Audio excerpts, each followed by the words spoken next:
Terusan Panama adalah terusan yang memiliki panjang 82 km yang memotong Amerika Utara dan Amerika Selatan, serta menghubungkan Samudra Pasifik dan Atlantik. Dengan adanya terusan Panama ini, dapat memotong waktu tempuh kapal laut karena tidak perlu memutar lewat ujung selatan Amerika Selatan. Terusan Panama ini merupakan sebuah mega proyek yang terbesar dan tersulit yang pernah dibuat oleh para insinyur. Hal itu dikarenakan lokasi pembangunan terusan Panama ini berada di daerah yang sulit dengan lingkungan yang mematikan. Nah, berikut ini adalah sejarah singkat awal pembangunan terusan Panama dan proses perluasannya. Rencana pembangunan terusan Panama ini dimulai pada abad ke-16 ketika ada seorang penjelajah yang bernama Vasco Nunes de Balboa yang berasal dari Spanyol. Dia pertama kali menemukan Panama yang berada di antara Samudra Pasifik dan Atlantik. Pada waktu itu, Panama ini masih menjadi koloni Spanyol. Vasco kemudian memiliki ide untuk membuat terusan Panama agar dapat menuju Samudra Pasifik dari Atlantik tanpa harus berputar ke selatan terlebih dahulu. Idenya tersebut lalu diusulkan ke Raja Spanyol yaitu Charles V, dan selanjutnya Charles V ini menyuruh orang untuk melakukan survei untuk menentukan apakah rencana tersebut layak dikerjakan atau tidak.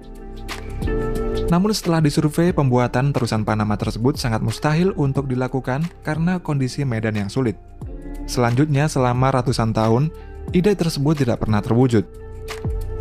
Pada 1821, Panama yang awalnya adalah koloni dari Spanyol ini, akhirnya ikut masuk dalam Kolombia Raya yang merdeka dari Spanyol.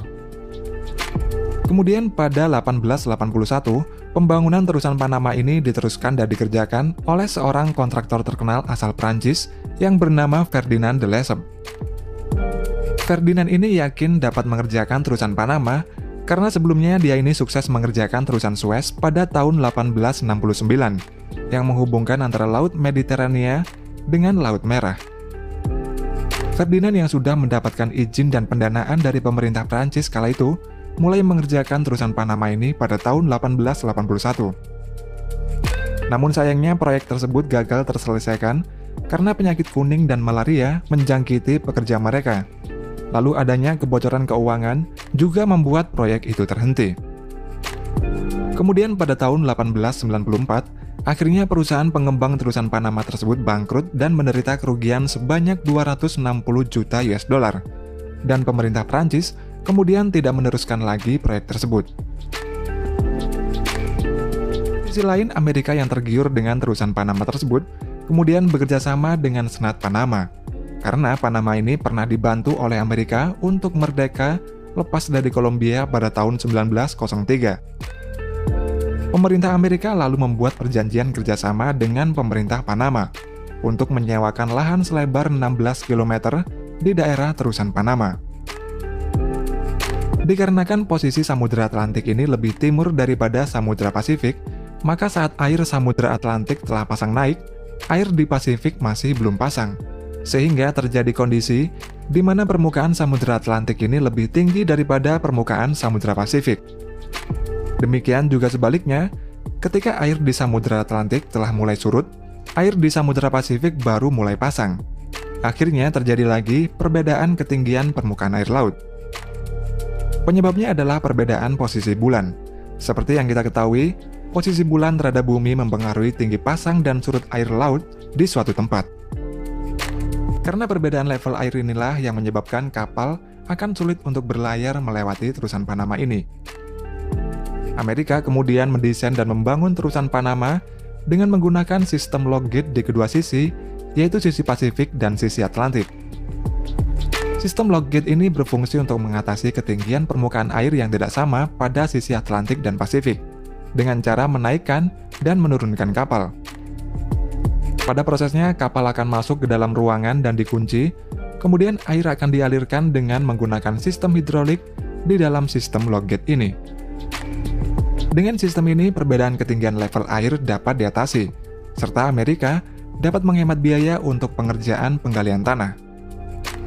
Pada saat itu, pembangunan terusan Panama ini merupakan mega proyek yang terbesar dan termahal yang pernah dikerjakan oleh Amerika Serikat.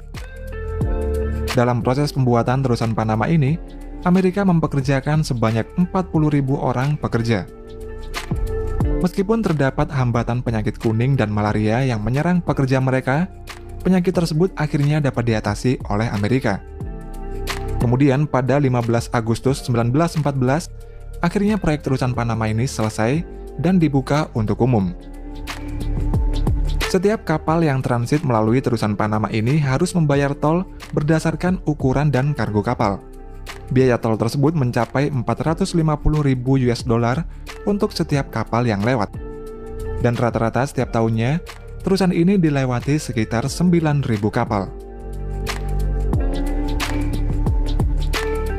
Setelah lama dikuasai oleh Amerika, akhirnya pada Desember 1999, terusan Panama ini diambil alih oleh otoritas terusan Panama yang orang-orangnya merupakan orang Panama asli semua. Meskipun pendapatan dari biaya tol pada terusan Panama ini sangat besar, namun terdapat masalah lain yang timbul akibat dari globalisasi perdagangan. Masalah tersebut yaitu meningkatnya lalu lintas pada terusan Panama, yang menyebabkan kapal berukuran besar terkadang membutuhkan waktu berminggu-minggu untuk melewati terusan Panama ini. Dan kondisi tersebut mengakibatkan kerugian jutaan dolar pada Panama sendiri. Oleh karena itulah dibuat rencana perluasan dan kemudian disetujui oleh orang Panama. Proyek perluasan terusan Panama ini memiliki total nilai investasi sebesar 5,2 miliar US dollar yang melibatkan proyek di air dan di darat. Fase pertama yaitu proyek untuk perlebaran dan memperdalam kedua pintu terusan Panama di bagian Atlantik dan Pasifik pada tahun 2007 sampai tahun 2008. Fase kedua dimulai pada tahun 2009. Fase kedua ini adalah proyek pengerjaan untuk pemasangan lock gate baru pada kedua sisi Pasifik dan Atlantik. Lock baru ini 30% lebih besar daripada lock yang lama, dan saking besarnya, lock baru ini sanggup menampung 3 gedung pencakar langit. Untuk sistem buka tutupnya juga berbeda dari yang lama. Lock gate baru ini menggunakan sistem geser yang terbuat dari baja, dengan berat masing-masingnya mencapai 3.300 ton, dan total lock gate yang dibutuhkan sebanyak 16 buah. Setiap lock baru ini memiliki chamber atau ruangan yang sangat besar untuk menampung kapal pos Panamax yang masuk. Chamber pada lock baru ini memiliki panjang 427 meter, lebarnya 55 meter dengan kedalaman 18,3 meter. Dengan ukuran tersebut, chamber ini dapat dilewati kapal dengan ukuran 366 meter. Lebarnya 46 meter, dan kedalaman bagian bawah kapal mencapai 15 meter. Untuk setiap chamber akan memiliki 3 kolam baru, yaitu sebuah kolam yang berfungsi untuk menjaga stabilitas penggunaan air. Sistem lock baru ini lebih besar daripada sistem lock yang lama, tetapi menggunakan air yang lebih sedikit daripada sistem yang lama. Oleh karena itulah dibuat sebuah kolam baru, di mana kolam baru ini berguna untuk mengalirkan air ke dalam lock, sehingga kapal besar dapat terangkat menyesuaikan level. Untuk setiap kapal transit akan membutuhkan 60% air pada kolam, dan setiap kolam ini memiliki lebar 70 meter dan kedalaman 5,5 meter. Lalu untuk mengendalikan aliran air antara kolam dan chamber tersebut, dikendalikan menggunakan sistem valve dari Korea Selatan. Dengan mempekerjakan hampir 30.000 orang untuk proyek perluasan kanal sepanjang 77 km ini, akhirnya di tahun 2016 proyek perluasan kanal ini selesai dan resmi dibuka.